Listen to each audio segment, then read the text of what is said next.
So first of all, hello everyone. You're all very welcome to the 2023 Community Heritage Grant Scheme Information Webinar.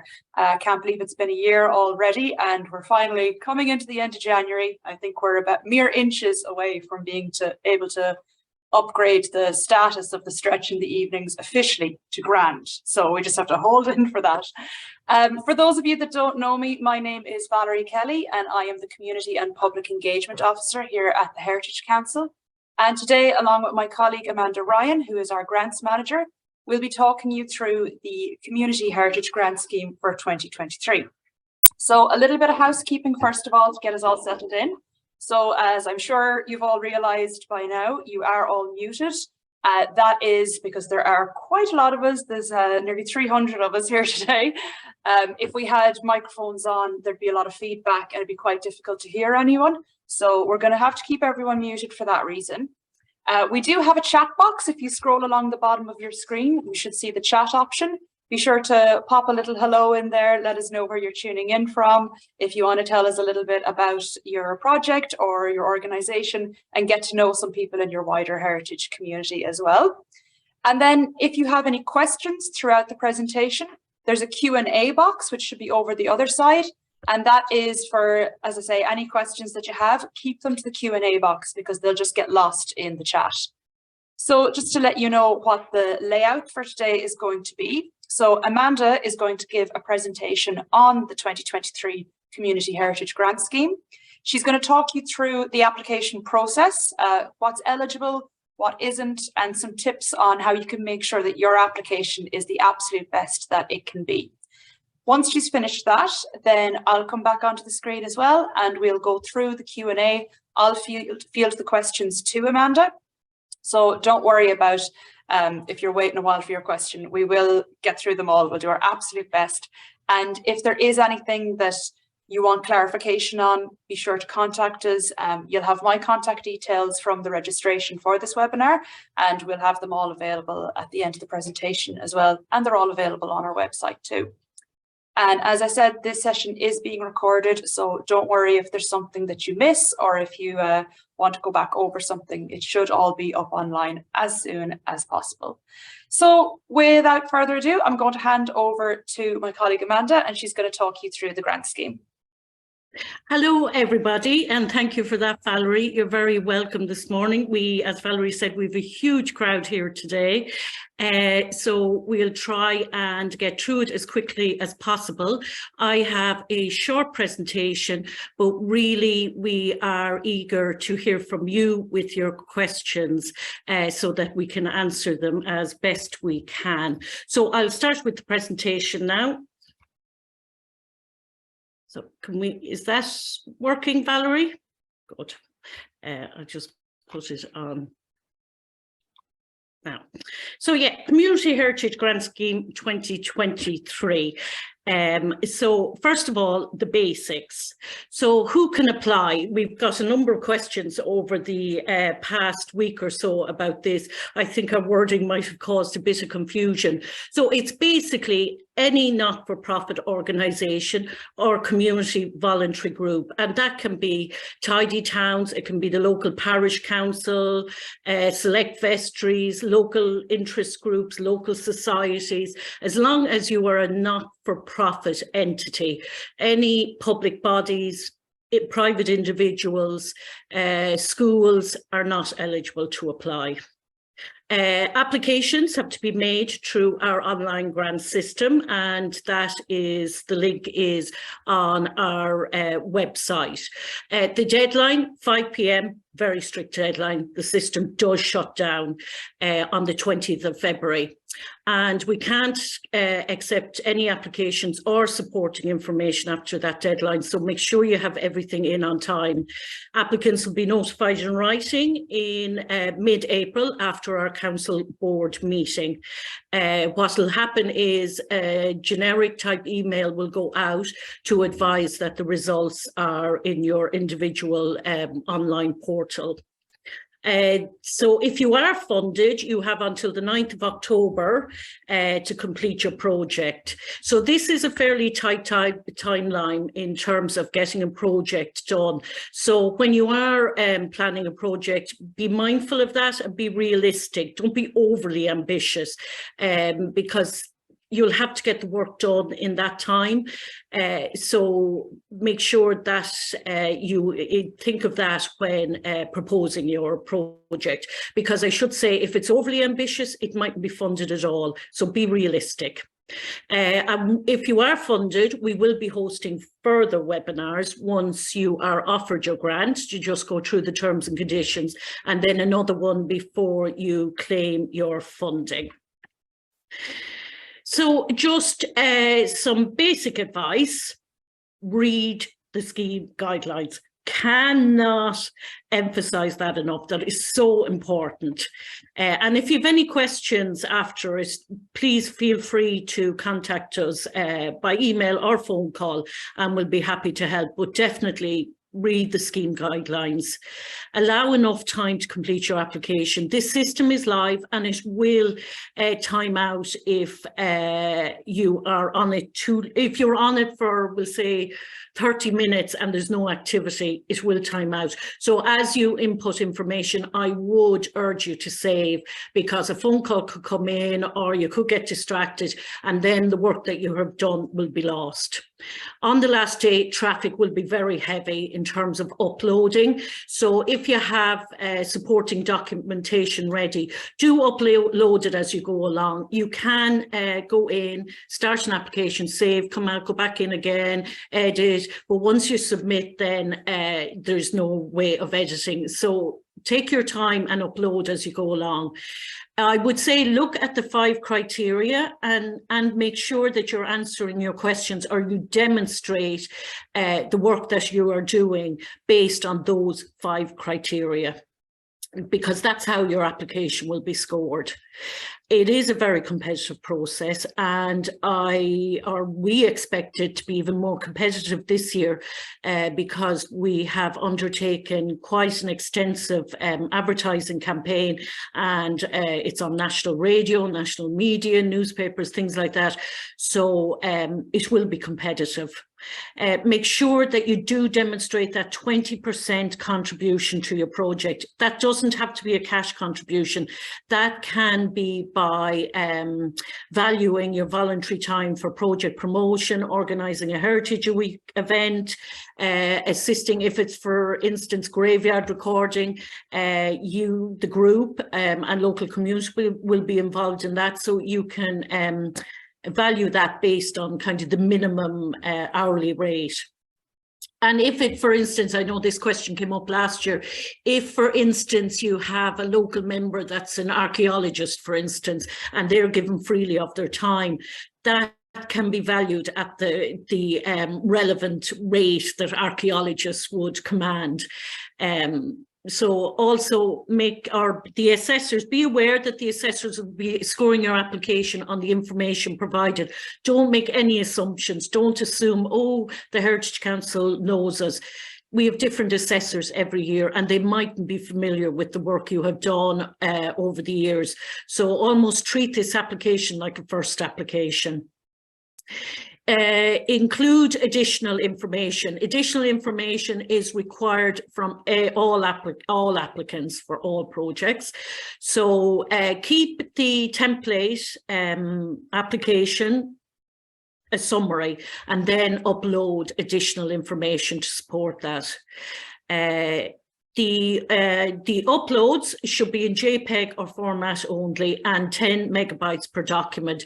Please don't upload Word or Excel documents, because we may not be able to open them at our end, and it could impact negatively on your application.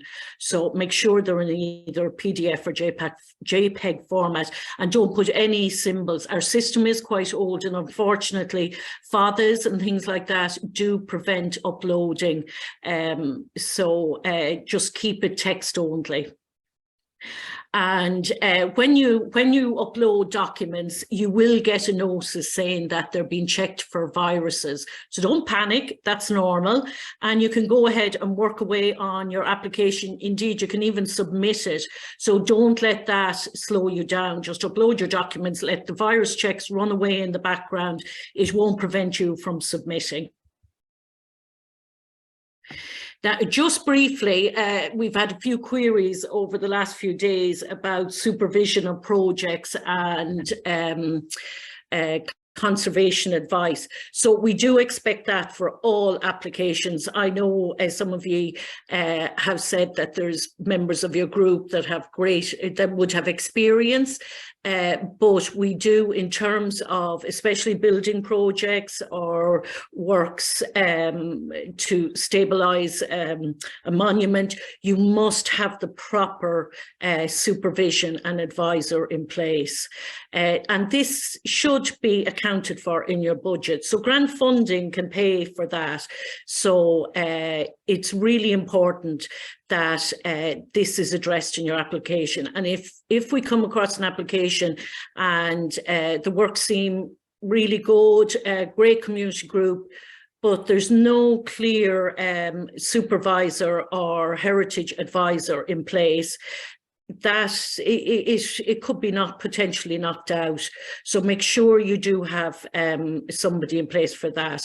There is a list of resources on our webpage. I've just put the link there, so you should check out that. And also, like for instance, for a conservation architect, the RIAI, or the Irish Georgian Society.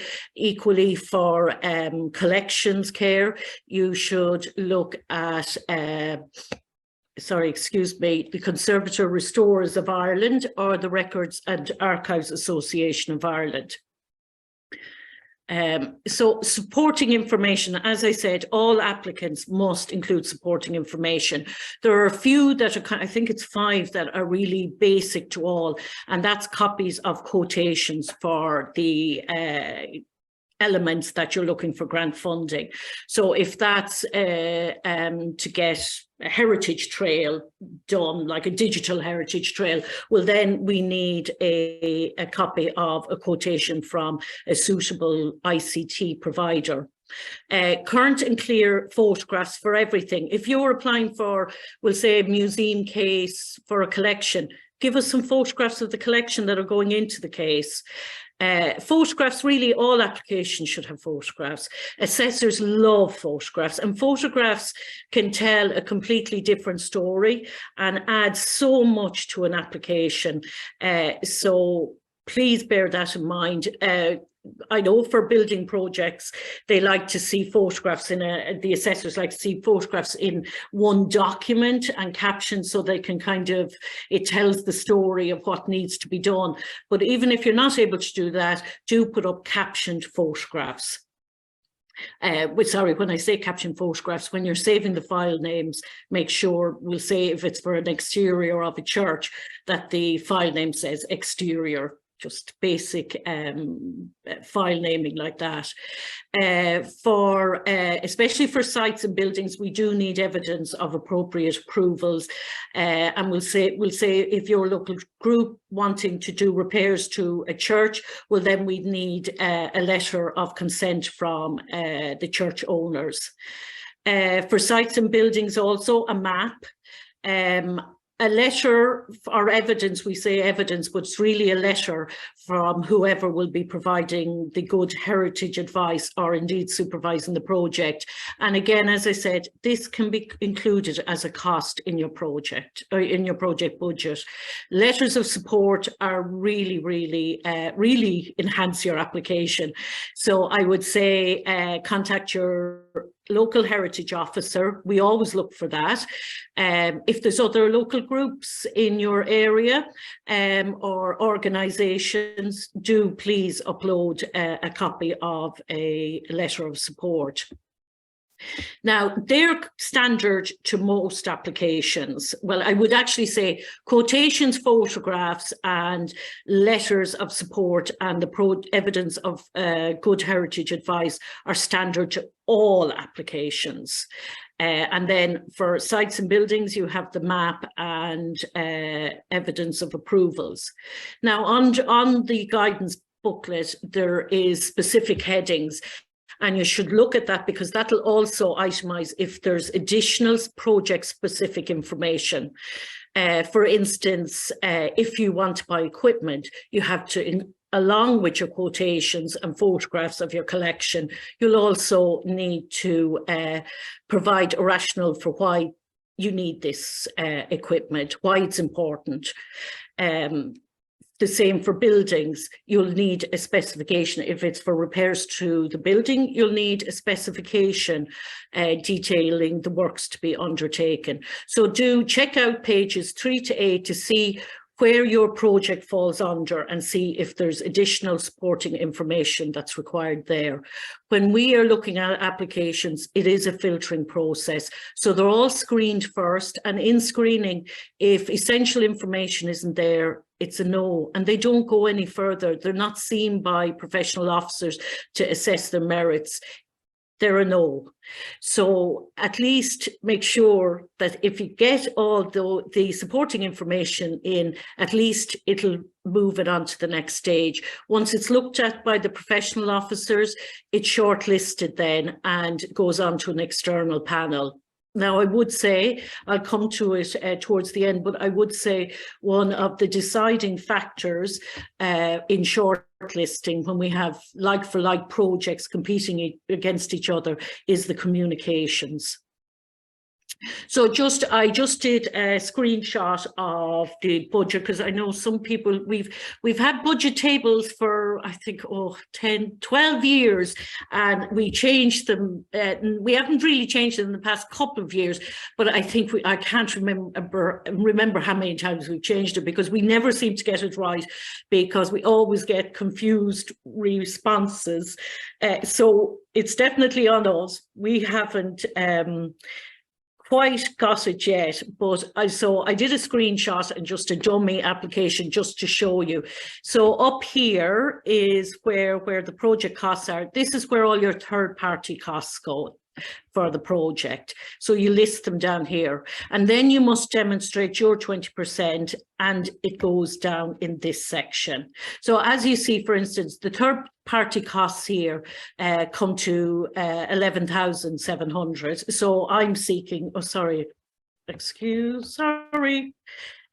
seeking 11,700 for my project, and that's fine. That's 100% of your actual third-party costs, but you must show on top of that an additional 20% in terms of either, if you're looking for 100% funding for your third-party costs, you must show an additional 20%, and this can be by valuing your voluntary labour. If, for instance, you're not looking for 100% of the third-party costs, then you put your contribution in, we'll say, by fundraising, or maybe you're getting another smaller grant from somewhere else.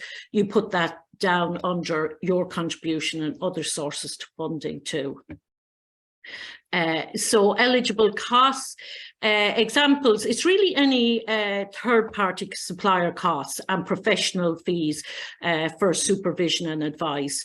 Also, of course, for equipment, any kind of third-party supplier costs really. Travel and subsistence costs for volunteers.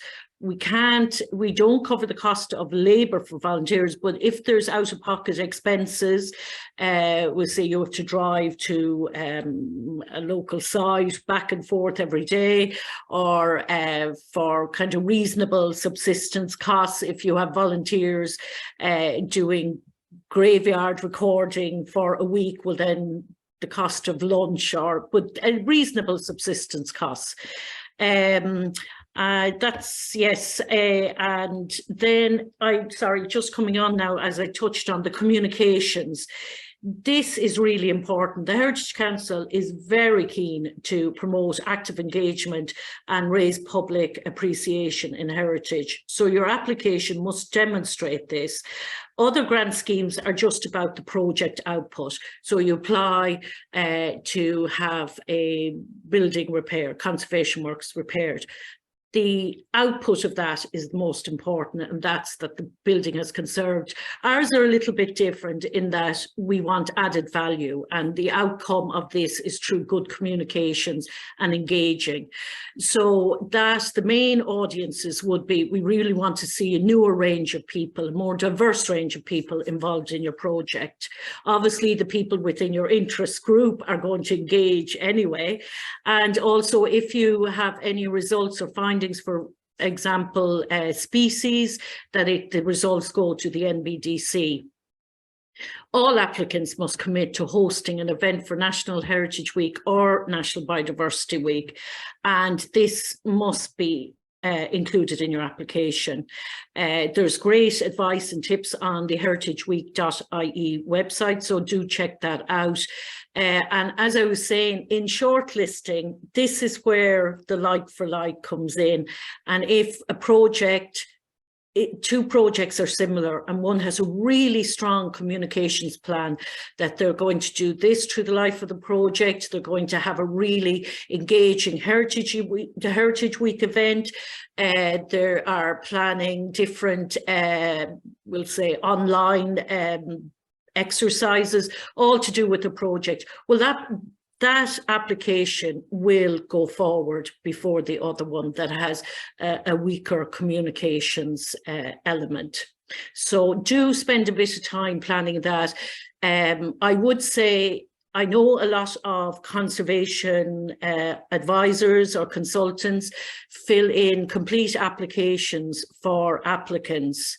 Now, it would always have been my thing anyway, that it shouldn't cost money to make an application, and applicants should be able to apply themselves. They shouldn't be dependent, or it shouldn't incur costs on an application coming in from a professional person. I say professional as in an heritage advisor who's charging to do this. And often, I would say in the past, I've seen it where applications have, it's obvious that applications have been completed by advisors, and the communication section is quite weak because they're not the community group. They don't know how you engage. They don't know the different activities you've undertaken. So they kind of gloss over it a little bit, and it's very generic. Oh, we'll organise an event. That's not a commitment. So I would encourage you to, if you are thinking of getting somebody to complete the application for you, I would actually encourage you to try and complete it yourself. And we will be here to help. We're not looking for, actually we can tell when a community has applied, and we're more excited about it. So it's definitely a plus. So please do contact us if you don't understand a question or you want a bit of help. We're here to advise. And also another thing on the advisors in the past few years I've noticed is that if an advisor could be involved in a number of projects from community groups, and so there's a certain generic feel or a sameness to the different applications. So you might have 3 applications in, and it's obvious that the advisor has completed them. And so it doesn't give the feel that the community are really involved in this, that it's more driven by the advisor. So all these are things that you should think about when putting in your application. So I'm not going to go any further and allow for questions and answers. If you have any issues in completing your application online, by that I mean technical issues, do contact us. Don't contact us at 5 o'clock or 5:05 on the final day, because we really can't do anything for you then. But we can, if you have an issue at 3 o'clock that afternoon, we will be able to sort it out. We're not going to leave you hanging. So if there's anything technical going on, please get in contact with us straight away, and we'll certainly do our best to get it sorted ASAP. And just to say, we wish you all the best in your application. So over to you, Valerie. That's great. Thanks a million, Amanda, for that. And I will just turn off the spotlight here and we'll be able to get going.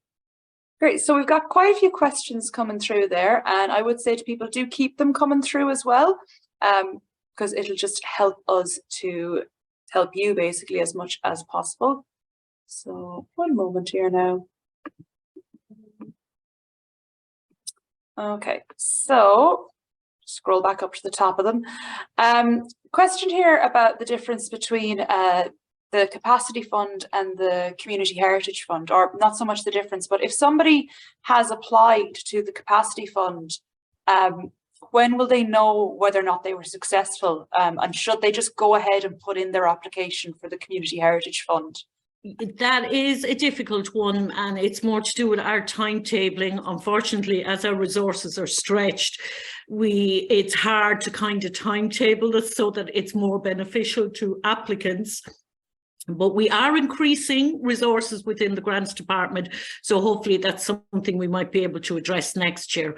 I would say that we're currently assessing the capacity grants. They are going to our council board in February, after actually the deadline for community. But if it's a case that it's a definite no under the capacity, we will contact you. I know we've already contacted people under another scheme who were not eligible, to advise them to submit under the community grant scheme. So we will look at that. We're very mindful of the fact that people are making have made applications under the capacity and are unsure whether to make one under the community, because I will say if you are funded under one scheme, it is unlikely that you will be funded under another scheme. We're trying to distribute funding as evenly as possible to as many groups. So I suppose, in short, to answer the question, we will be in contact with people if we think they need to put in a community grant application. So it can't hurt to have everything prepped and ready to go. The next question is around the timelines. So this person is saying that they want to develop a digital heritage resource, but it's around a specific anniversary event that's outside the time frame of mid-April to the 9th of October. So what happens in that situation? Sorry, now digital, but so when you say it's outside the time frame, is the launch after the deadline? If it is, that's fine, but you can still, you'll still be able to meet the conditions of the grant, but you will still have to do something during National Heritage Week. A lot of people will say, oh, we're getting buildings works done, they won't be completed by National Heritage Week. You can still do something in the local hall, or you know, an event near, you know, sometimes we saw one there in Macroom during the summer where all the scaffolding was up, the works were still ongoing, but both the builder and the supervisor there did a short talk to members of the public who were interested to showcase what was going on, what conservation works were being done, and there was questions and answers. So regardless of the timing of launches or when works are completed, you will still be able to communicate and will be expected to communicate and undertake activities around your project. Great. This next question is around tendering. So say these people, I'll just condense what the question is. They are in phase 2 of refurbishment works and they're wondering, can they use the same stonemason again without going out to tender? Yeah, we don't really get involved in tendering. That is for the group and their contractor. We do look for value for money, but the tendering really, I should say we look for value for money, and that you have the proper contractor or service provider in place. But after that, tendering really is the group's business. Okay. And the next question is from somebody who had to go, but they said they'll catch it on the record.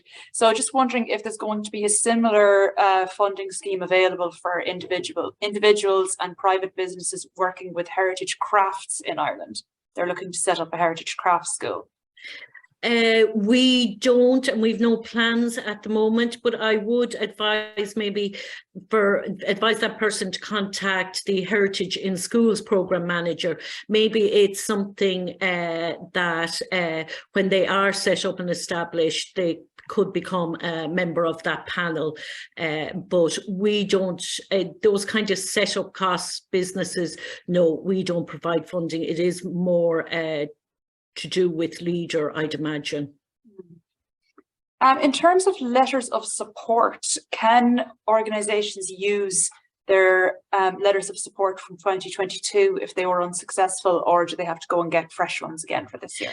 Well, it's always nice to have a current letters, but I mean, I would say maybe a current letter from the Heritage Officer would be good, definitely.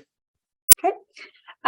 In terms of accessibility, is it possible to get a copy of the questions and the word limits to work on it as a PDF document before logging into the application portal? We can look at putting that up on our website. It will be, I'm sorry, what day is, I'm sorry, I'm all confused. Today's Wednesday. So we should have, yeah, we should have it on our website by Friday. And that is for, I'm a little bit nervous about it because it's for information only and we can't accept applications in that format. So it is only to do your homework on. So yes, we will put up something. It'll be on the community grants page there, as a download. Great. Does voluntary time associated with grant application count towards match funding? Not really, no. It would have to be what the group will undertake during the life of the project, not in making the application. Okay. We have a question here about historical garments. So there's some antique costumes from the 18th, 19th and 20th century in Berkeley Forest Costume Museum. So they're wondering about applying for a grant for bespoke mannequins to mount the dresses on. Okay. So can they apply for that? Well, I suppose, I mean, you'd have to make the case for it, like a business case or a heritage case, I should say. I can direct that question to we've two people that are in the museums sector within our staff. So I think that's more of a question for them. On how maybe to make that a heritage case. So I will come back to it's the costume museum, if that's okay. Great. How many quotations are necessary for the services of, for example, an archivist?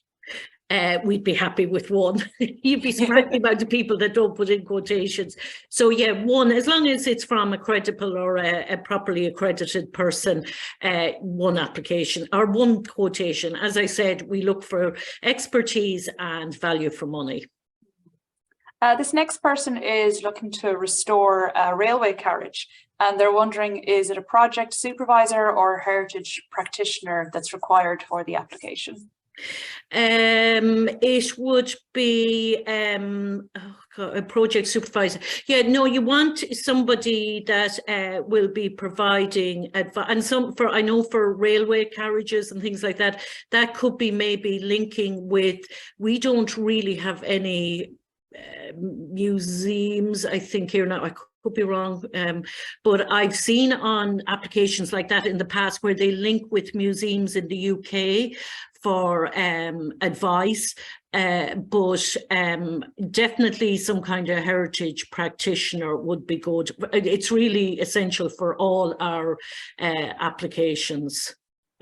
There's the Railway Museum in Donegal Town. They might be a helpful contact.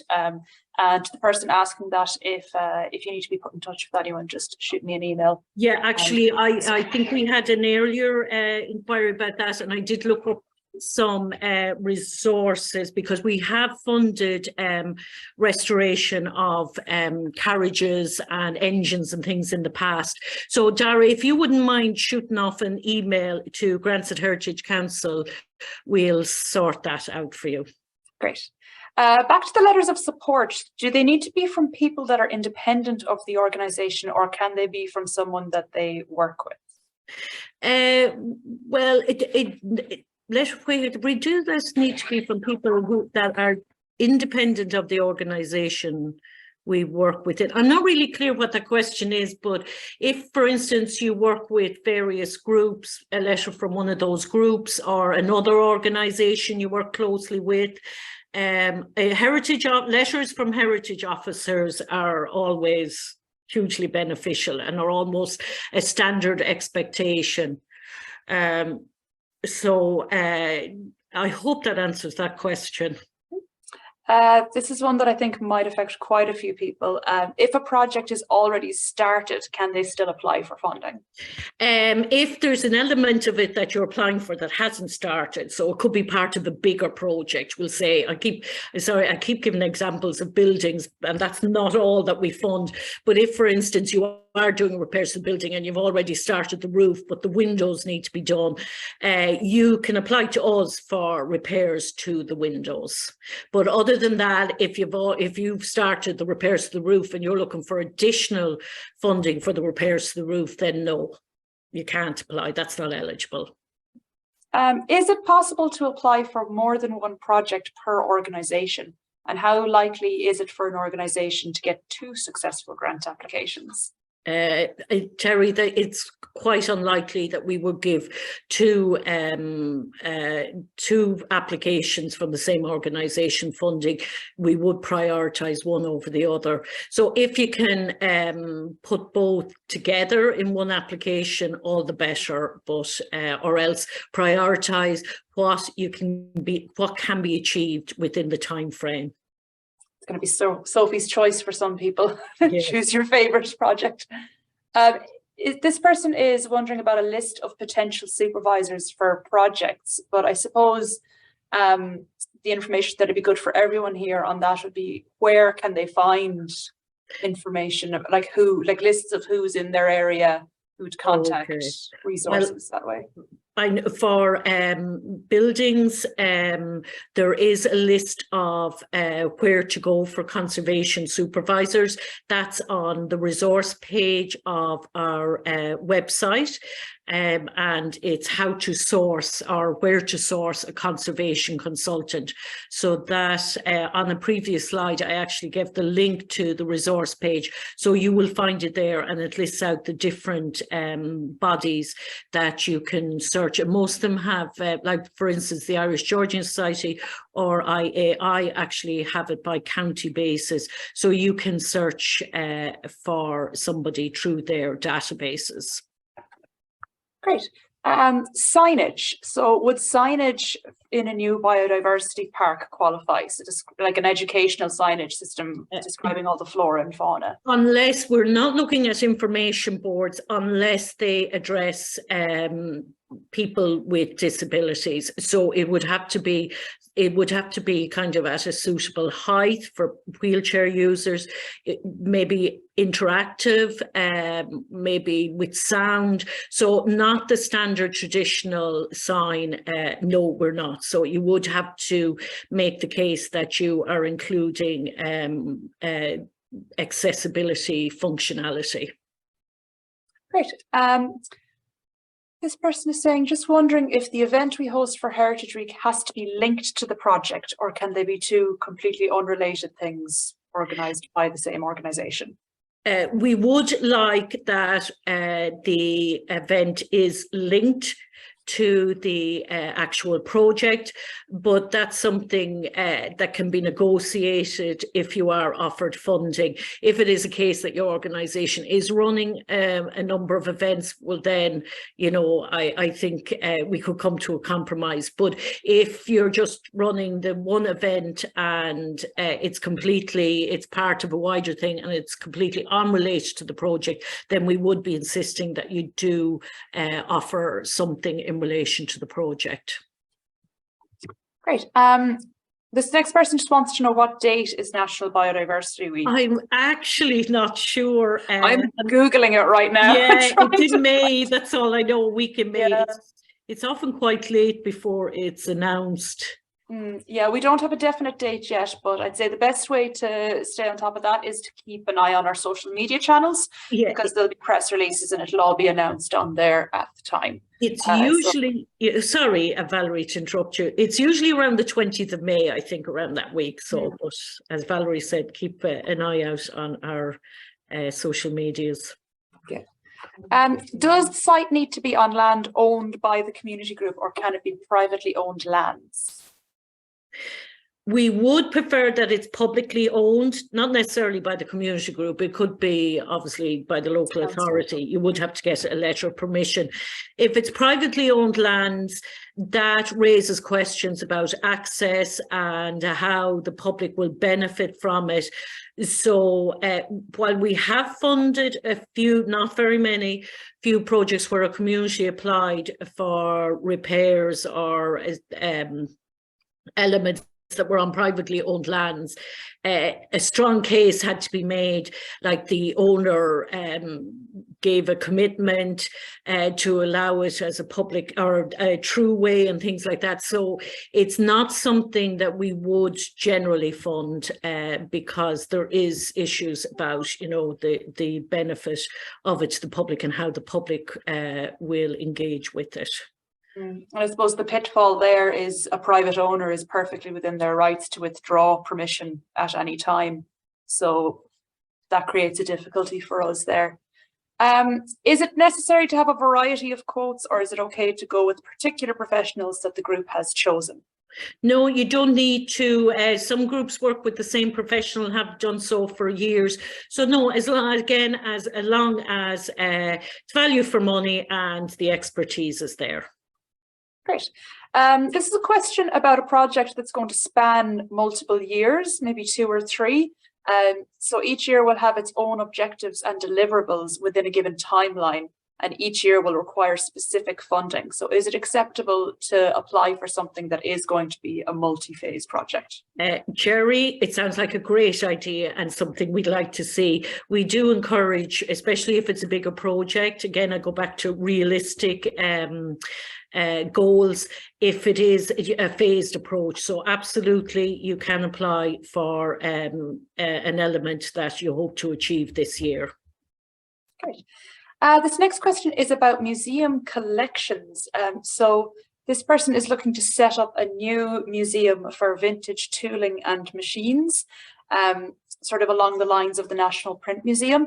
And they're wondering if there are restrictions on the ages of display items and collections. Like, do they have to be a certain age before they're considered a collection? I'm not really able to answer that. I know under the Act, I think it's 30 years. I'm not clear exactly what the applicant intends applying for there. We wouldn't be funding setup costs. It would be more, we'll say, for display for display cases or conservation work to collections.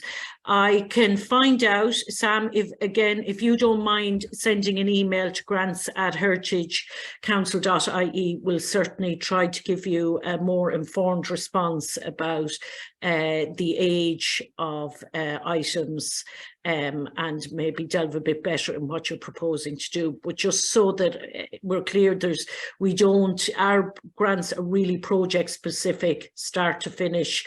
They're not kind of overhead setting up costs, anything like that. And then the second part of that question is around communication. So do we have a preference for online or in-person events, classes, things like that? I suppose for events, it is always nice to have the in-person. Now that we can. Yeah, but I suppose for in terms of long-term public engagement, you know, the whole digital age has really come in leaps and bounds since lockdown. So if it's something that you're planning long-term to communicate, absolutely, digitizing or making information available online is a good idea as well. Great. We have a question here from a new heritage group, so you're very welcome. They're wondering if the grants would cover setting up a heritage plan, so to have that as a starting point for their future development. Yes, Margaret, and I would strongly advise that you do engage with your local heritage officer. We've heritage officers now in all local authorities. So as a first port of call, please do contact them and they'll certainly help you plan this out and help advise you on your application. But yes, absolutely. Great. We have a question here, then going the other side with someone who's really active, so they've been at it a while, wanting to produce a booklet or two on churches that are situated on important ancient ecclesiastical sites as part of a communications plan. So does that qualify, producing booklets? Well, we're not, how will I say this? If it's part of a small part of a bigger project, we would support a small cost towards printing, but that would have to support a bigger project. So you couldn't come to us with an application for printing and publishing of booklets. As I said, it would have to be, it would have to support the actual main project itself. Great. Next question here is about flora and fauna and applying for a project restoring native hedging, and would that be eligible? Yes, yeah, absolutely. And again, you should maybe send an email to our wildlife officer if you want to discuss it further. His name is Lorcan Scott, and all our, or you can send it to grants@heritagecouncil.ie and we'll forward it on to Lorcan. But absolutely, yes, you can apply for a project like that. Great. This question here is about when performing a non-intrusive survey on or near national monuments, will the NMS need to be notified? I can probably take that one, Amanda. Please, Valerie. Yeah, I'm an archaeologist in my former life. So I would always err on the side of caution and notify the NMS. If it's not intrusive, then you shouldn't need ministerial consent, but I would still just let them know, because if it turns out that you did need it and you didn't get it, then you're in trouble. So always err on the side of caution and just let them know. And I would also get in touch with our head of conservation as well. So that's Ian Doyle. And again, if you need his contact details, shoot us an email and we can forward it on to him. Or you can get them all on our website as well. So the next question then is about getting a 13th century mill restored, which will have to be a phased project due to the time factor. And what are the recommendations for that? Well, I suppose, have you contacted a professional, an expert, consultant? I would say, you probably maybe for a first step would need to do a condition report on it. You could apply to us for that, or indeed preparation of a specification. If you have those in place already, then you will need a specification to make the application to us. But I would say, from just reading between the lines of your query, it sounds like you may not have that done. So you can apply to us to get what we call a condition report done that will include a schedule of repairs that need to be undertaken. Right. So we have a question about working in a community centre and wondering if they're eligible for funding to repair and replace fire doors that are currently not fit for purpose. Fire doors, while very, very important, may not be a high heritage priority. Probably not, I'll be honest. As I said, of utmost importance, but in terms of heritage, it's a bit like removing asbestos from an old roof. While it has huge health and safety ramifications, it isn't a heritage issue. So I'm afraid, Mary, it wouldn't be a high priority for funding. In the case of digital heritage projects, like an upgrade of a non-image based online database or archive, would photographs still be necessary to submit? Yes, photographs are for everything. So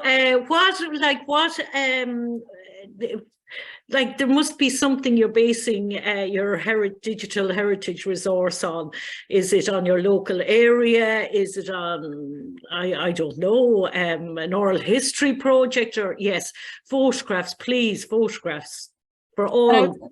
I would say even if it's a database, an online database that's being upgraded, if you have screenshots of a mock-up or anything that a developer has given you.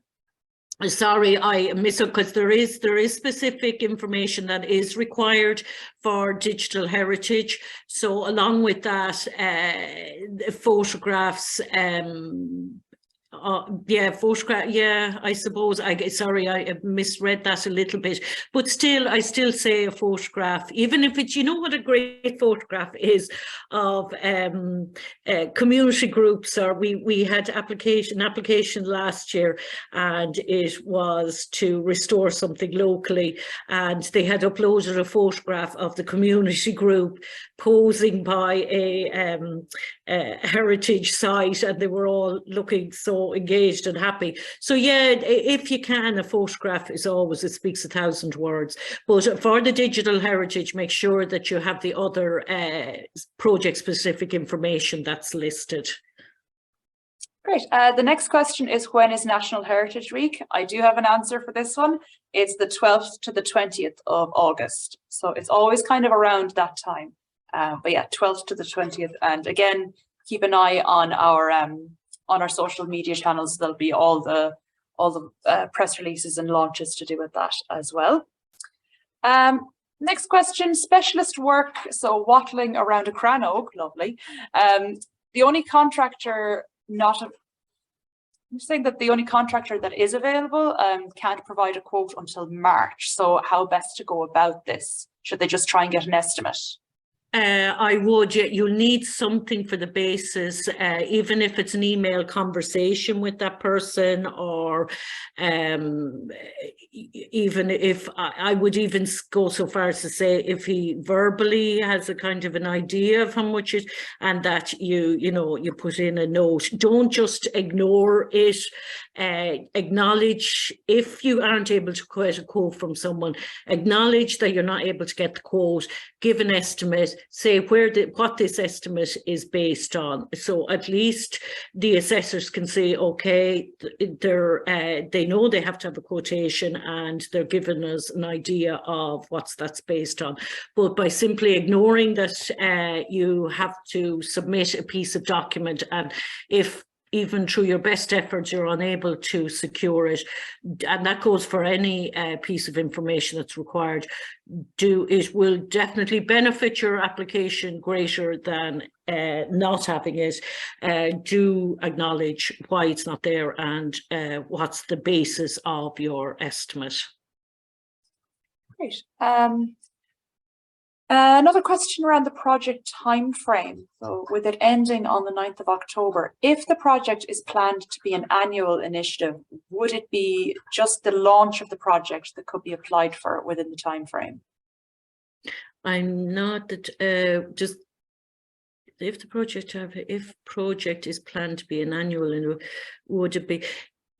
I'm not quite sure. What do you mean by the launch of the project? Is that like to have an event? If so, no, we wouldn't just fund, we don't really fund events, so no. And sometimes, sadly, some projects are just outside our timelines, and there isn't really much we can do about it. Unfortunately, projects have to fit into our timeline rather than the other way around. And that is unfortunate for applicants who can't make that, but those timelines, they're not really negotiable. Yeah. This next question is about guidance for sessional hours. So say this person is thinking about the payments they'd be giving to people who are doing transcriptions of oral history interviews. So are there guidelines on how much people should be paid or what the hours are worth financially? I would say you should link up or contact or look at their website, the Oral History Network. They have different guidelines, and there's also the National Lottery Heritage Fund in the UK also have quite a lot of resources and about kind of standard pay as well. I know it's the UK, but it will give you an idea. So I hope that's of help. Yeah. With regard to communications for a project, is it possible to include a funding line for delivering an event during National Heritage Week? So I think what that's saying is, like, can they, as part of their application, include the cost of the Heritage Week event? Yes, you can. I know we have in the past funded where we'll say they're doing graveyard surveying, the actual archaeologist that's assisting provided talks during Heritage Week, and that was included as a cost. Yes, if it's reasonable, like, we don't want applications that are really all about the Heritage Week event cost. It should be fair, reasonable, and quite minimum in proportion to the actual overall project costs. Great. So I hope that answers the question. Are there any Heritage Council grants available for a photographer building a visual archive of industrial, natural and cultural heritage around bogs before it disappears? Unfortunately, not for private individuals. It would have to be where the photographer is engaged by a local community group to undertake that, perhaps in a local setting, or a number of groups coming together to do it. But unfortunately, standalone individuals can't apply for funding. They have to be community-led, the projects. Would we need to report potential future applications for other funding for unrelated services to be made this year? A bit like Valerie said, it's better to, on the issue of national monuments, it's better to err on the side of caution. So I would include a note on that, just to say that you will be intend applying, but that exactly what you said, they're unrelated, and just give a little bit of detail on what you'll be applying for. It's better to be upfront and just say it. So you needn't include it in the budget, but do upload a document just stating that. So with monuments, plaques and the like not being eligible for funding, is the design and engraving of them eligible? No, not anything kind of new. We would look at repairs to existing historical features, but no, I'm afraid not, sorry. If we have applied under the Historic Structures Fund, can we apply for the Heritage Grant? You can indeed, for that, if it's for the same works, you would need to put that in the budget, and what you hope to get from the Historic Structures Fund, but yes, you would need to declare that. A group that are planning to complete a conservation report on a 200-year-old building, are they eligible? Yes, just make sure that, again, there's a list of what you need. You'll need to have a quotation from a suitably qualified conservation person outlining what they intend to put in this report or plan. And again, photographs and a map, definitely. Yes. Great. This next group are looking to apply for funding for the uplighting of their church to give a village feel to the neighbourhood. Is that eligible? That will probably be a lower priority, and actually at the moment, Michael, we are I would say last year we funded a number of projects on dark skies, so it's a little bit there is guidelines now on the type of lighting that is better for wildlife and the environment. So I would say your application would be a lower priority for us. There's been a big focus as well on lighting and bats. So yeah.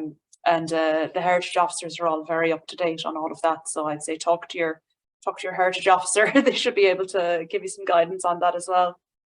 As a one-off event, coincidentally planned for Heritage Week 2023, do all applications have to be a community group effort rather than 2 individuals? And if other grant applications have been applied for but not yet awarded, does this affect any application? Okay, well, the group that applied, I should have said it earlier, you have to have an active bank account. So, and it has to be in the name of the group. We have had problems in the past where we'll say 2 or 3 people came together to apply for a grant, and when it came to payment, there were issues and it became quite messy. So we're quite adamant that it is a group that apply, and the group have an active credit union or bank account. So I suppose that answers if it's 2 individuals, it wouldn't work out. And in terms of other grants applied for, again, just declare it. It won't impact negatively, but you should declare it. So it depends on how much, but I don't know I'd need to know a bit more about what you're planning. Is the project you're planning as well eligible? So Eddie, if you want to send us an email just outlining that, we'll certainly apply to you directly. Great. We have another question about sort of on the lines of tendering and quotations. So if we got 3 quotes for work to be done, do we have to go with the cheapest quote, or can we decide on the best people to do the work and still qualify for the grant? Yeah, Bernadette, you only have to give us 1 quote, and again, it's based on expertise and value for money. Great. Quick question here, just wanting to confirm that preserving old photographs is an eligible project if they're wanting to preserve them in digital format. Yes, it is, but make sure that you have proper advice in place, and for that you'll need to let us know how they are being cared for post digitization. Question here on a very practical point. Should the value of voluntary work or similar be 20% of the third-party costs or 20% of total costs? Should now be or similar be 20% of the third? It's additional to this. So basically, if you can apply for 100% of the third-party costs as long as you show an additional contribution of 20%. If you don't show that additional contribution of 20%, the maximum we can fund is 80% of those third-party costs. Great. Looking to set up a committee to get an old church ruins and graveyard to maintain the perimeter dry stone wall, and also fencing works to stop livestock damage to the site.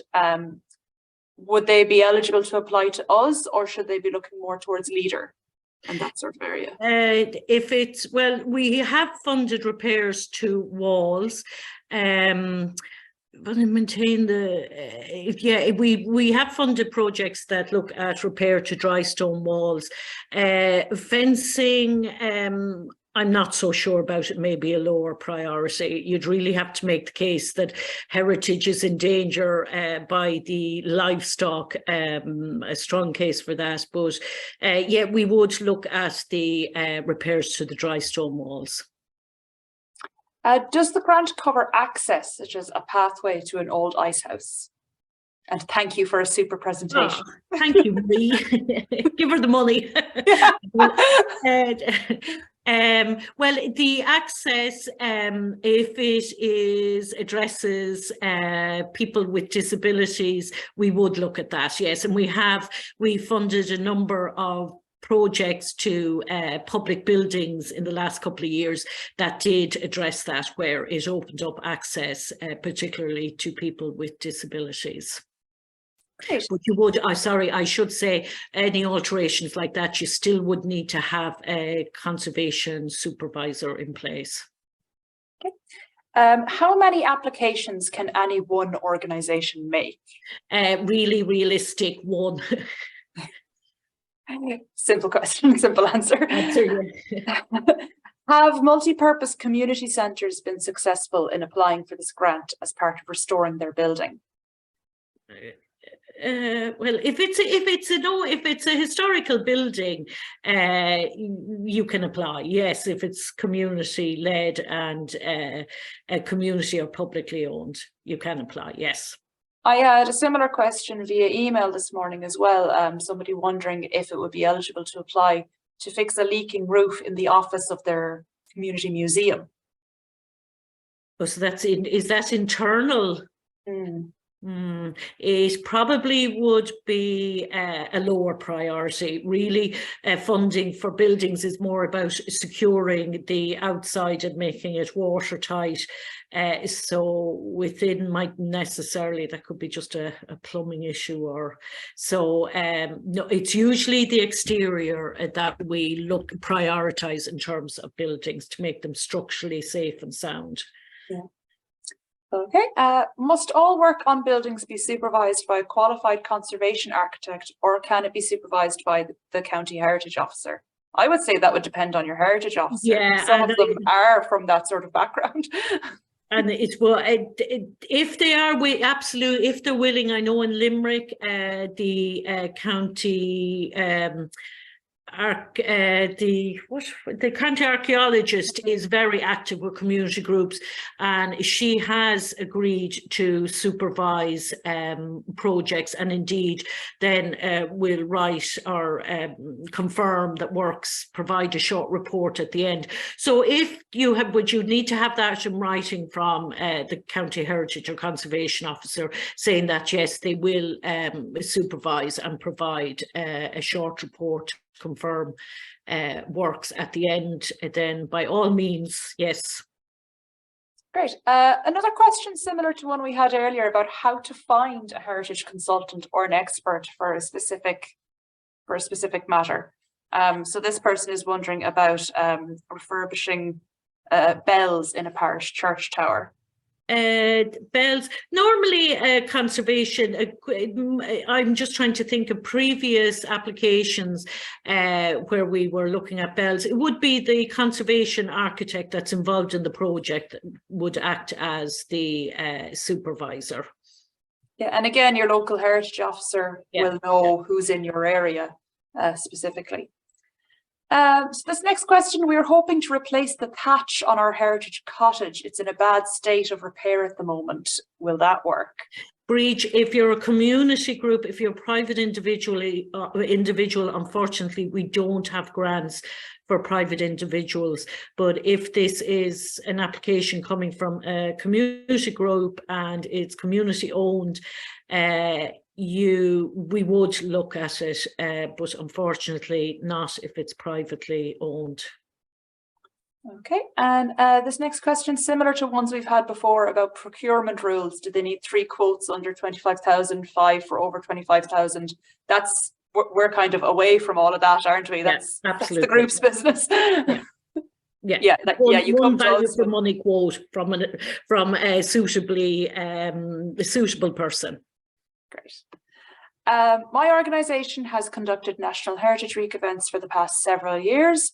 They have a description of their event last year, and 3 issues came up that concerned us, which was that they have no conservation plan for the cathedral and its grounds, provision of on-site information such as signboards, and they need to conserve the 300-year-old boundary wall by repointing or repairing a very vulnerable wall. How could a 20% contribution contribute to each of these? So could you put that in as one big application?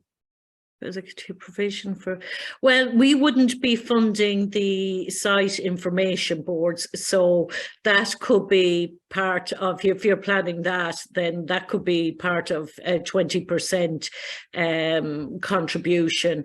The conservation plan, there's a lot going on in that, and I would say start with the report first to inform future work. So apply for that to us, and then the other will probably need to happen next year. But you wouldn't. There's too much happening in that proposal for us to consider it within the time frame. So I would suggest some kind of condition report and specification to inform works would be probably the best way to go for the site. And there's a really good point in that, in making sure that you're not spreading yourself too thin. I mean, I know, like, we're all obviously very passionate about heritage, and we've so much that we want to do, and there is so much to be done. But just be realistic about what you can actually achieve within the time frame, because there's always next year to apply again, and do add on more and more and more each year. So yeah, don't leave yourself with an absolute mountain of work to do in a short space of time. Can the person working on the application also be the project supervisor if they are the subject expert on that topic? Yes, they can, but if it is whereby the project supervisor is going to be paid, I would say that the contact person should be different to the supervisor. But if it's an unpaid contribution, then absolutely there's no issue there. But if payment is going to be involved, then it should be made by somebody else within the committee or working group. This next question is from someone who is looking to get a conservation appraisal for a building that's located within a special area of conservation, and the path to the building is in a poor state of repair and will also require work. Would the grant cover a screening report for appropriate assessment for works to the path? Yes, anything really that will inform good practice and address any conservation issues, yes, we would consider it. Yeah, the path would be increasing accessibility as well. So yeah, yeah. Too. Yeah. We are currently working on a tourism project where we plan to have our church open to the public for certain hours during the tourist season. We will need to employ guides on a part-time basis to show visitors around the building, and are wondering if this expense would be covered. Not really, no, because that's not really a start and finish project. So no, I'm afraid not. What evidence of setup of your community group do you need to submit with your application? Do you need memos and art, or will a bank account in your community group's name work? What we like to see, there is a section in the application form which asks for names and examples of background, or what am I trying to say, the expertise that they're bringing to the table. So you can list out your committee members there. At this stage, no, we don't need to see that, but we can, it's funny, you can tell from an application if there is a vibrant community group at the back of this application, and you can also equally tell where it's a one-person driven application. So evidence of your community group, put up that photograph of me at a meeting smiling, that would be fantastic. But we don't need anything like memos or our constitutions. You will need to have that bank account though in the group's name if you are given a grant. But yeah, put up a photograph of your community group. We'd love to see it. Great. Do you support new projects like church building? If that's building a new church, then that would be a no. If it's a new project conserving an old church, yes. yes. So yeah, that's the differentiation there. Like if it is a brand new church, then no, we wouldn't support that, I'm afraid. And is this grant suitable for a bronze statue relating to famine time? Unfortunately, no, we don't fund any new installations or memorial statues, anything like that. Good. Can you support equipment purchase for arts organisations who support heritage projects? Is this going to be an Arts Council v Heritage Council standoff? Does there need to be a public engagement or presentation element to the grant application? Yes, to the second part, there has to be public engagement.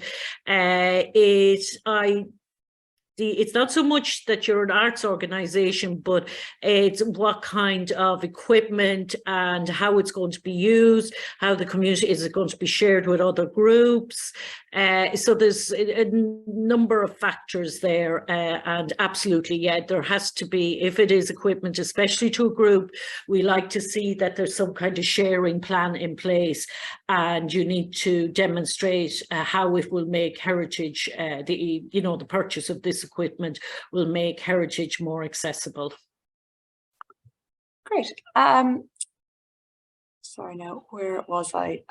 Can you explain how the scheme operates for the restoration of buildings or monuments on private property? Unfortunately, been through that similarly already. Yeah, so it used private property, it has to be community group applying, and there are issues if it is privately owned. Okay, I have two similar questions here. So you said that the signage wouldn't really be covered, but would QR code type signage or audio guides fall under the grant? Yeah, the QR code, yes, absolutely, because that's supporting a digital resource, and audio guides, yes. But again, you have to have look at the digital resources and check off the list there of what is needed. What we're really looking for there, and I think we frightened a group with our wording, because I think they were told that it would cost money to get a quote to, well, I don't know, we may be miscommunicated, but really what we're looking for on digital projects is that while you need someone advising on heritage, and that can be someone within your group with that kind of expertise, what we're really looking for there is that there's IT expertise involved, that whoever is doing this for you, whether it's an app or a website or trails or anything like that online, that it's a proper IT web developer or company involved, that it's we have to be sure that these are done to a high standard, that they're accessible, and that different functionalities are there. So that's really what we're looking for anything to do with digital media. Great. In applying for funding for a specific project, how many quotations are required for the work to be carried out? So just to repeat, one. We only need one. Do you need to be the owner of a historical building or property that needs funding, or do you need to find the owner of the property or land to get their consent to get funding to get it looked after or done up? You would need consent if it's, a lot of old buildings, it could be back into local authority funding, or if it was a church body, you would need some kind of okay from the owners. Okay. Back to the issue around applying for multiple applications from one group. So if two applications from one organisation is not going to be accepted, can one organisation apply directly for one project and then be part of a collaborative bid on a separate project with a number of other organisations? Well, I mean, it's not that you can't apply. I mean, an applicant could apply for 10 applications. You know, the system's not going to stop you. So we would just prioritise. But if there was a consortium where there was a few, two organisations working together, we'd probably treat that as a standalone application. And it would probably be better if the organisation was the one that managed the finance end of it. But if you want to email us directly, Helena will certainly try and answer your question a bit better. I see there's a number of questions about plans and audits. We fund any kind of plans audits as long as they're informing good practice in heritage. So whether that's a heritage audit or a conservation plan for your area or building. For buildings, we really do like, rather than big long conservation plans, we do like to see more condition reports, that these are the types of reports that look at the current state of the building. They might have some historical data, but they really are looking at the present condition of the building, and they are informing or include a schedule of works that need to be undertaken. So they're the type of reports, they're not as costly, they are very informative, and they're kind of safeguarding for the future because they're mapping out a schedule of works and prioritising what needs to be done. So in year 1 you need to get this done, in year 2 you need to get that. So they're the type of reports we like to see for buildings. But yes, plans, audits, surveys, anything like that, we do consider, yes. Great.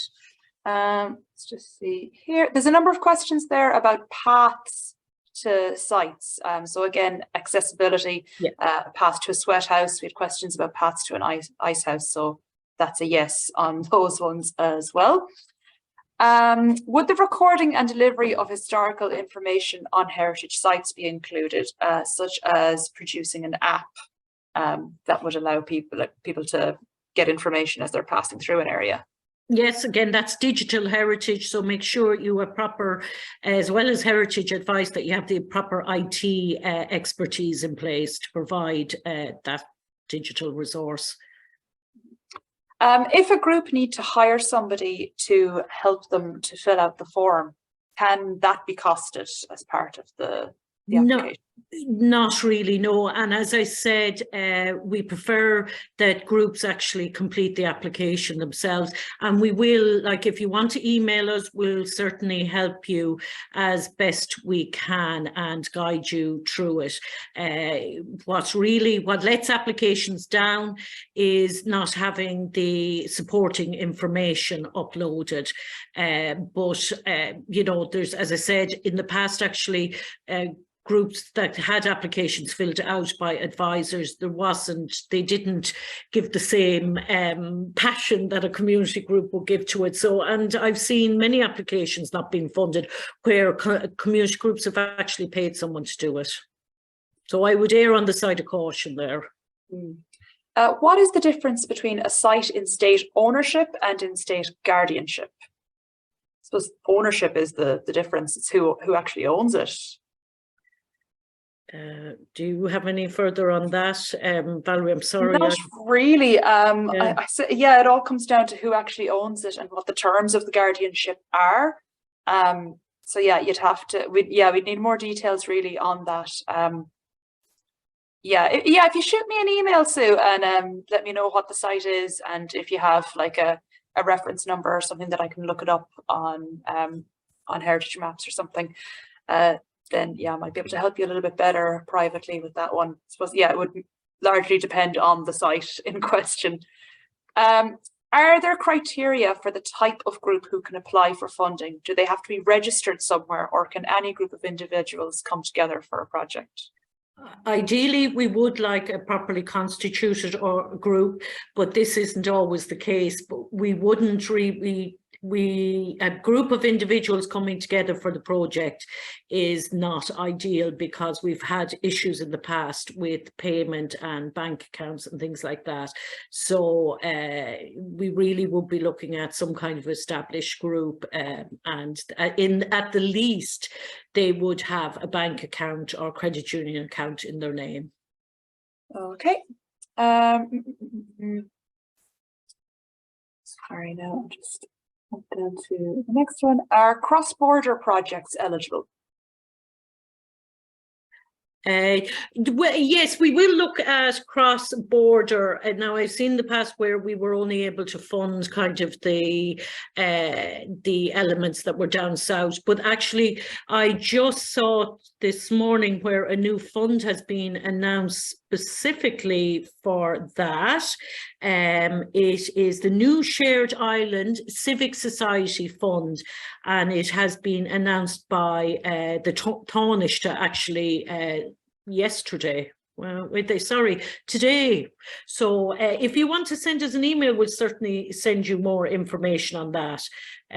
But usually we would prioritise projects in the Republic. Okay.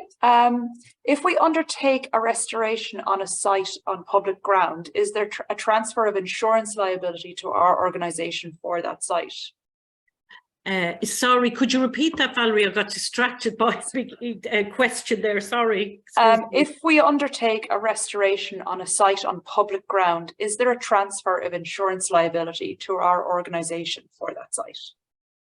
I'm not sure. That's something that if there is, that's something you could include in your application as a cost, but that's something you'd need to check out again with the owner, probably the local authority or whoever would have to give permission for the works.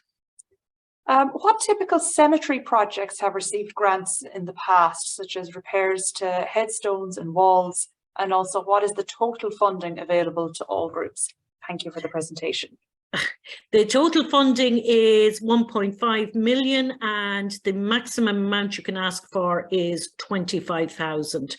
We have a list of our grants actually available on our website, so you can check that out to see. We do fund a lot of graveyard type surveys, and these usually involve training as well, and then they are recorded on historic graves usually.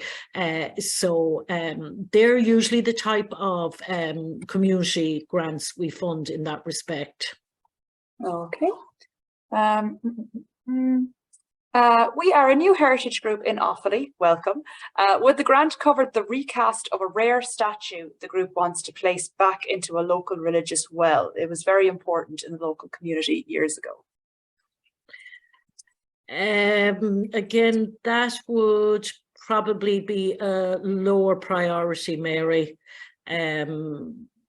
If it was repairs to the original statue, yes, absolutely, but a replica would be a lower priority. Okay. Can staff time be covered as part of the grant? So for instance, if a staff member of an organisation is undertaking extra work during Biodiversity Week hosting events, can their time be included in the grant application? It can be as the 20%, but we won't be paying for existing staff, no. Okay. But it can be your 20% contribution. Okay. Does the funding come through upon completion of the project? So I suppose a question there about when grant drawdown happens. And if so, how do you manage cash flow during the work done on the project? Good question, Owen. Unfortunately, our grant isn't like I know other grants where you get advance funding. You have to start the project and complete it before we can release funding. However, we can organise interim payments, and they are based on submission of invoices and a short report on what has been undertaken. We've always had a special permission from the department to pay out on invoices rather than proof of payment, and a lot of contractors do agree to wait until the grant payment, either interim or at the end, it comes through in order to be paid. Okay. Will the grant cover the purchase of equipment? I suppose it depends on the equipment.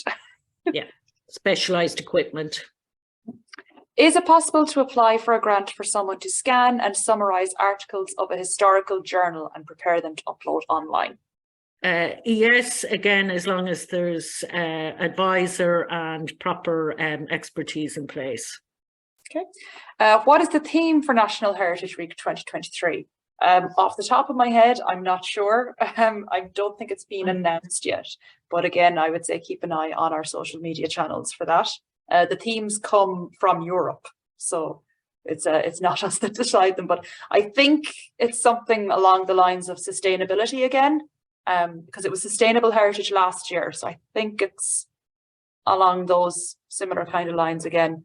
But yeah, keep an eye on our social media for confirmation on that one. Are newly formed not-for-profit groups encouraged to apply, or must you be established? If you're newly formed, as long as you have a bank account in the organisation's name, you can apply. Okay. Newly formed. Oh, sorry, that's the one I just said. Can funds be acquired for training in order to raise awareness in the heritage sector and share knowledge? Yeah, we do look at training, but it has to, like, Gillian, you didn't provide information on, it has to be specific, like is it biodiversity training, is it skills in stone walling, skills in a heritage craft. It's usually skills-based training that we will look at, and you'd need to have a kind of a schedule or an indicative program of what you hope the group hope to roll out and who will be involved in it. Okay. My plan is to create a new website dedicated to creating a wider awareness of our very vulnerable mud-walled thatched heritage. I will upload and maintain the website with photos and information, etc. Is the creation of a website like this a suitable project for a grant application? Robert, it sounds like a great idea. Unfortunately, if it is individually led, we can't consider it just community-based projects, but it does sound like a wonderful project. With the results and findings of our project, we plan to preserve the data recorded for future generations. All results on paper will be stored in our archive. However, is YouTube a sufficient platform for preserving the results and findings for future generations? That Thomas, I'm not able to answer that question. We will have to come back to you on that. I'm sorry. Yeah, I'd say like a more reliable archiving system, because I know from a few of our existing projects that are digital archives and digital resources, they have to be very careful about sort of the infrastructure around the website to future-proof it. Like YouTube, they could decide to shut down tomorrow and then it's gone. So that's, I would say it's not the most reliable one to use. Any social media site, like they literally could just close it down if they wanted to, and then all of your work is gone. So I would look at a different option. By all means, put it on YouTube as well, because it's a great resource, but I wouldn't be relying on it, is what I would say there. Would a project relating to the conservation of the native Irish honeybee fit the criteria for this grant scheme? Yes, Paula, and again, if you want to talk directly, Lorcan Scott is our wildlife officer, and Lorcan can be contacted at our office or by sending an email to us. There's a question there about how many applications are received each year and how many projects have received grants. I will say if you go to our website, we do publish a list of all of the projects that have been successful in receiving grants. So you can see there as well, if people, like there was a question there about what sort of graveyard projects have been successful in the past. You can see them all there, like that's all publicly available information. How many applications are received each year? I suppose that's like, how long is a piece of string, Amanda? Well, for the Community Heritage Grant Scheme, I believe that now this is approximate, I could be 1 or 2 digits out. I believe we received about 340 applications, and traditionally we've always funded less than 50%. So I expect we will get a lot more applications this year, but you know, if we can fund 50%, that would be fantastic. Okay. Our expert advisor is Dublin City Council historian in residence. She's paid from the council for her work, but can we include the cost of her time as match funding? Absolutely, yes. And just make sure that you have a letter from her stating that she will be providing advice on the project.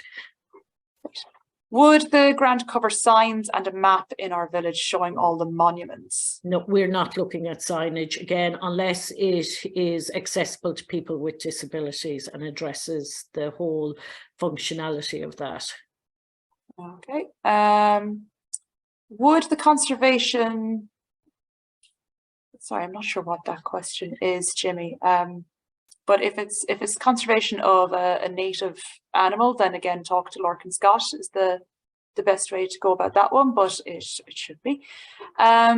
Is accessibility to a building covered, such as ramps, lifts and railings? Again, if it's a historical building and you have like a conservation person in place to advise, supervise, yes, we have funded a number of projects where we have opened up access to people with disabilities. Good. What is the maximum grant being awarded? 25,000. If a project will be receiving funding from a local authority, is it possible to also apply for this heritage grant? Yes, just declare it on your application. Okay, and I see Jimmy has confirmed their question similarly about the Irish native honeybee. Would the conservation of that be eligible for funding? So that was a yes to the last time. Yeah, well. and again, do make contact with Lorcan Scott, Jimmy. If the award is made and the full 20% isn't available from our organisation, would the award be proportional? So if 10% is matched, would they get a 90% award?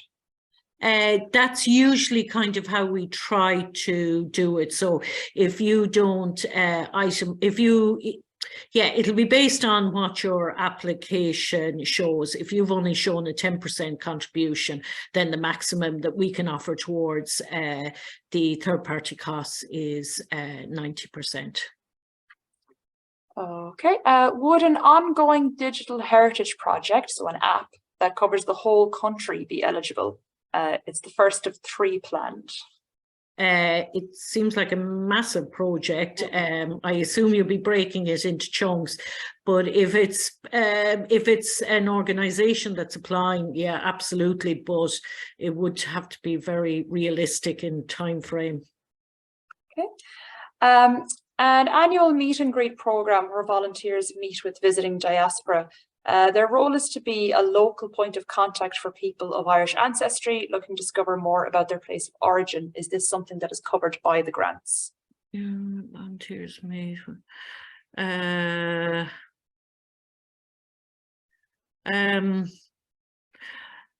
not sure. I mean, so it would be somebody employing somebody specifically, like it's the program. I'm not sure, Denise, to be honest. I'd imagine if it was to engage somebody, you'd have to make the business case and show the merits of this and what the heritage benefit is. But we do look at contracting new staff. You should put in a job description and if it's project specific, we can look at that, but do make the case for the heritage value of having someone like that in place. Would the grant cover providing town water supply to a heritage building as the well has become unreliable? I haven't come across an application like that before, Miles. That seems more local authority, really. Yeah, it does. Yeah. But we have set up a group to reopen a museum in Glenties, which closed during lockdown. What areas do we need to prioritise when applying for a grant? Thank you for a very informative chat. Hi, Anne. I would say contact Joe Gallagher, and even if the county museum as well there, and just have a chat about. But again, as I said earlier, make it project specific and realistic. So maybe that's just getting new display cases, or maybe the heating, not the heating system. The different temperature controls need to be looked at. So do have a chat with your local heritage officer, but apply for something that's realistic and can be done within the time frame. Can you apply for cost to rent a workspace for the duration of the project? Unfortunately not, Orla.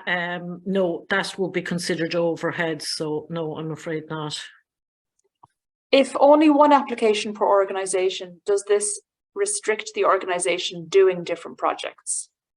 Do you mean different other projects? No, and I mean, no, I might be misunderstanding that, but and I suppose, as I said earlier, you're not. It's not.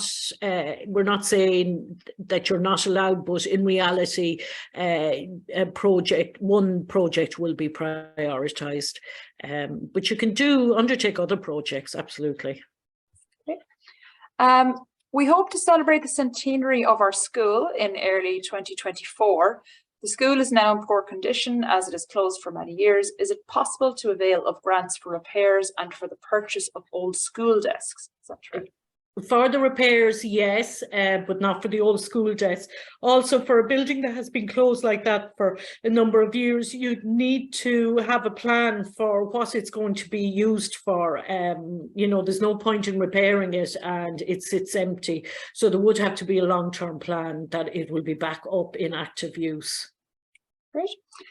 Can the grant be applied for old stone wall repair belonging to an old estate that needs ivy and small tree removal and wall repairs? The walls are on private property, but they're along two primary roads.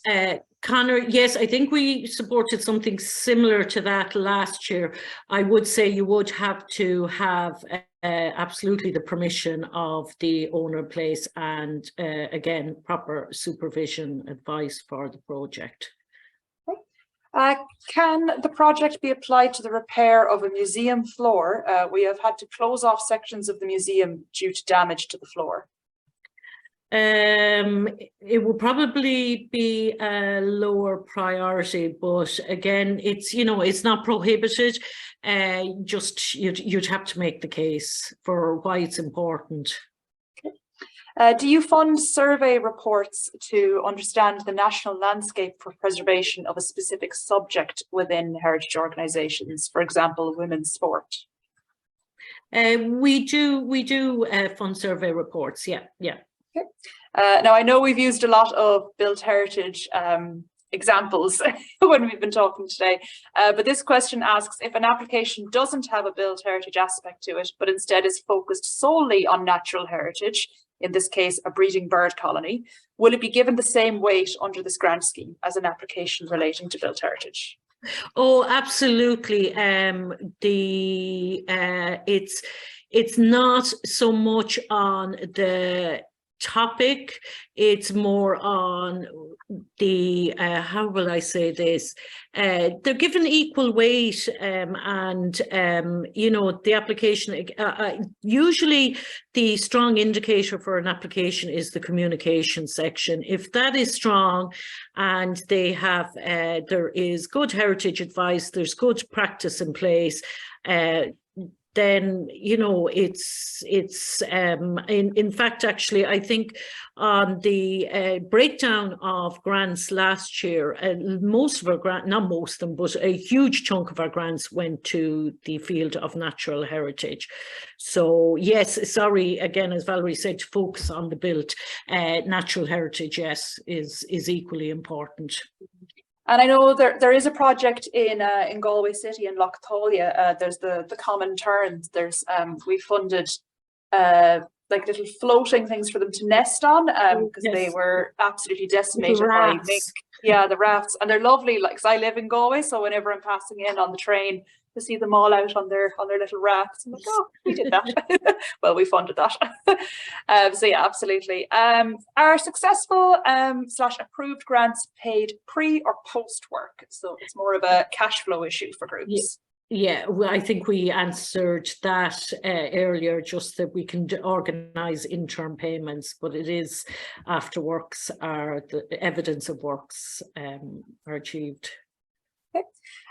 Question here about digital solutions. So I'm hearing that you need to see proper IT companies in a proposal.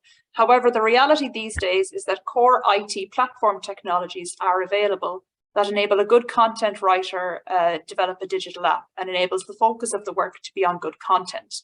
Is there any allowance in the review of applications for a historian being the key developer of the digital resource like a heritage trail? Thanks.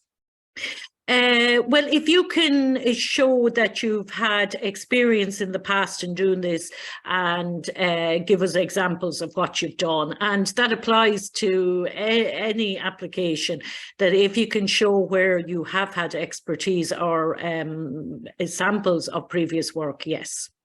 Great.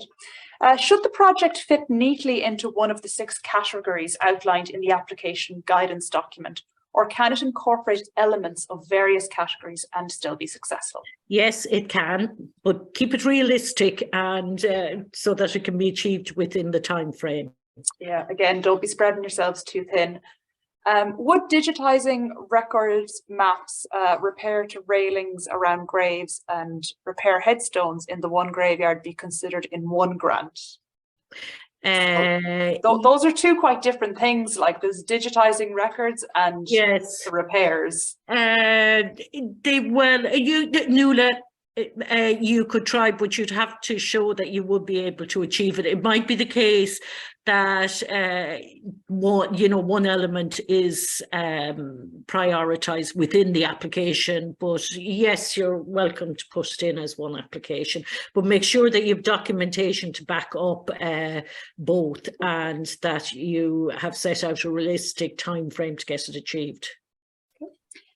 Do we fund improvements on existing digital projects? So adding more languages to an existing audio trail, for example? We could look at that, yes, absolutely. I think there was a project where there was something similar proposed and we did fund it. Okay. We may have to tender some work, but what if there is 1 or 2 companies in Ireland that can supply? Will this meet the tender quota? Again, we don't have anything to do with that. So you do your own good governance in terms of tendering. Come to us with 1 quote. That's all we ask. We don't need to see more than that. Are there any, this is our last question, are there any sample previously filled in applications online to look at for first timers? It can be a very daunting process for some. Very informative talk. Thank you both. Mary, that's a very good idea, and I'll actually look at that and see can we come up with something to put in on our website in the next few days. Excellent suggestion. Yeah.